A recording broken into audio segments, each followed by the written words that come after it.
poor Mexico, so far from God and so close to the United States, is something I heard a lot growing up in Mexico in the 1980s. How that saying, first coined by President Porfirio Diaz around the turn of the 20th century, resonates today. With the U.S. election next door, Mexico seems not only far from God, but forgotten. In the past 6 years, 60,000 people have died in drug-related violence. Some say the death toll could be as high as 100,000. Yet the violence here didn't make it into the last U.S. presidential debate between Barack Obama and Thank You for Trying Verbose. This recording will go away once the product has been purchased. Mitt Romney. We may share the 2,000-mile border, but the view from here, notwithstanding our trade relationship and the hunger for drugs in the U.S. that is fueling the bloodshed and flooding my country with weapons, is that we're truly off the radar. We can't blame the U.S. for the violence in Mexico, says Anabel Hernandez, an investigative journalist who has put her life on the line writing about Mexico's drug lords. We have to look at our own corruption, the terrible impunity and lack of justice. We have to Thank You for Trying Verbose. This recording will go away once the product has been purchased. Fix these problems ourselves, not wait for Obama or Romney. But that Mexico didn't even warrant one line in the last debate, when we have thousands dead, and even two CIA agents nearly killed in an ambush recently, that tells you that the U.S.-Mexico relationship is not going to change. So much has happened in Mexico since outgoing President Felipe Calderón of the National Action Party PAN declared war on organized crime in 2006 that it's hard to keep pace with how much the country has changed. Hard to come to grips with the pain of families. Thank You for Trying Verbose. This recording will go away once the product has been purchased. I've met during my years covering the drug war, whose fathers, mothers, brothers, sisters, sons and daughters have come to an untimely and tragic end. Postcard, is Obama still Kenya's favorite son? Because it is hard to understand how we got here. I think back to the time when I was a child here. Back then, the Institutional Revolutionary Party, or PRI, dominated Mexico, and miles of walls across the country had the PRI logo painted in Mexico's flag colors of green, white and red. One party, one ideology, one powerful broadcaster that fed Thank You for Trying Verbose.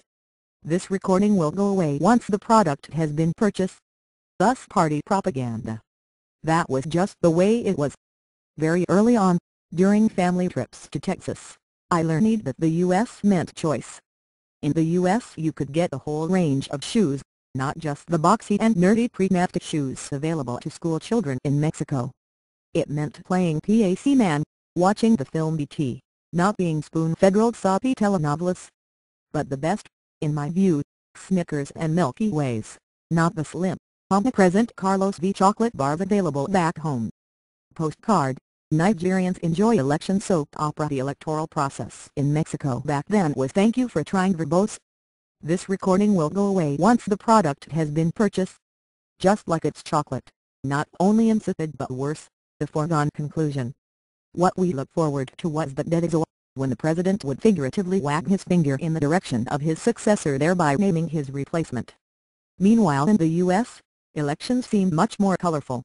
One of my first memories of a U.S. election was of Jimmy Carter, the peanut farmer from Georgia who talked about human rights versus Ronald Reagan, the actor from California who talked about the evil empire. Here were two very different men with two very different ideologies. In contrast, the Thank You for Trying Verbose. This recording will go away once the product has been purchased. Stream of great men running Mexico endured.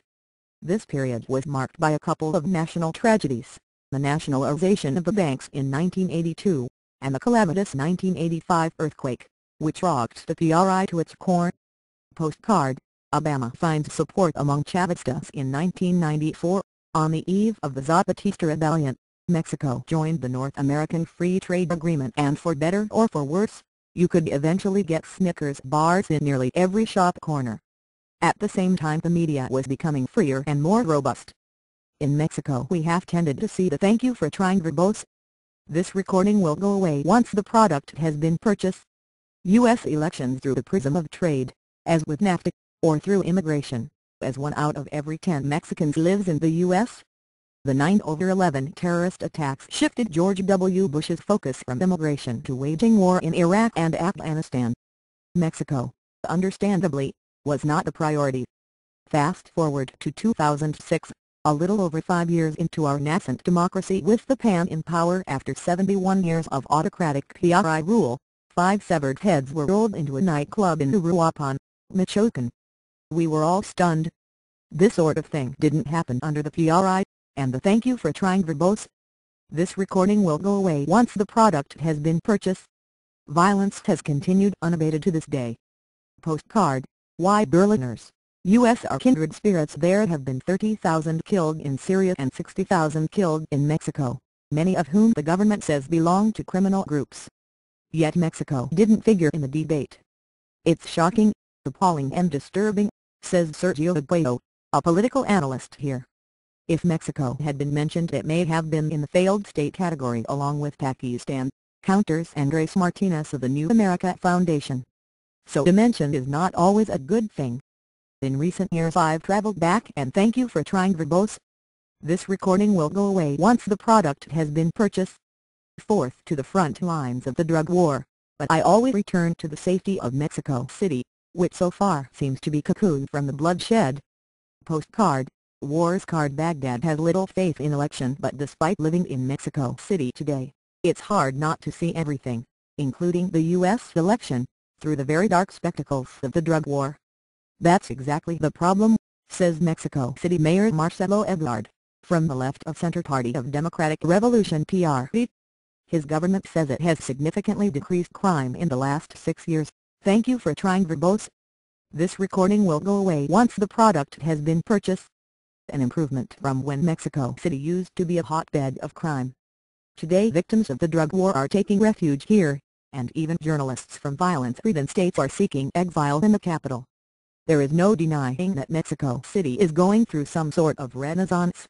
Not only are the days of rampant kidnappings behind us, the capital's also become more liberal, more culturally rich and more tolerant. Postcard, Obama's hope a mirage for hostile Pakistanis. Yet, I tell Ebrard, Mexico City only seems safe because we're comparing it to a level of violence. Thank you for trying verbose. This recording will go away once the product has been purchased. We never had in the rest of the country. Imagine if we had a different strategy, the tactic of confrontation, to get rid of crime, Ebrard told me. We'd have more blood. As I write surrounded by boxes before an impending move to London, I see the PRI's comeback with President-elect Enrique Pena Nieto as a direct result of the PAN's failure. And I see Mexico City as a reflection of what the rest of the country can one day become. As for God, he's still very far away from here. And the U.S. thank you for trying verbose. This recording will go away once the product has been purchased. Elections. Largely irrelevant to most Mexicans, except for Eduardo Cruz, the Mexico City taxi driver who put it this way. It doesn't matter who wins the U.S. elections, they just better send the loser to sort things out here.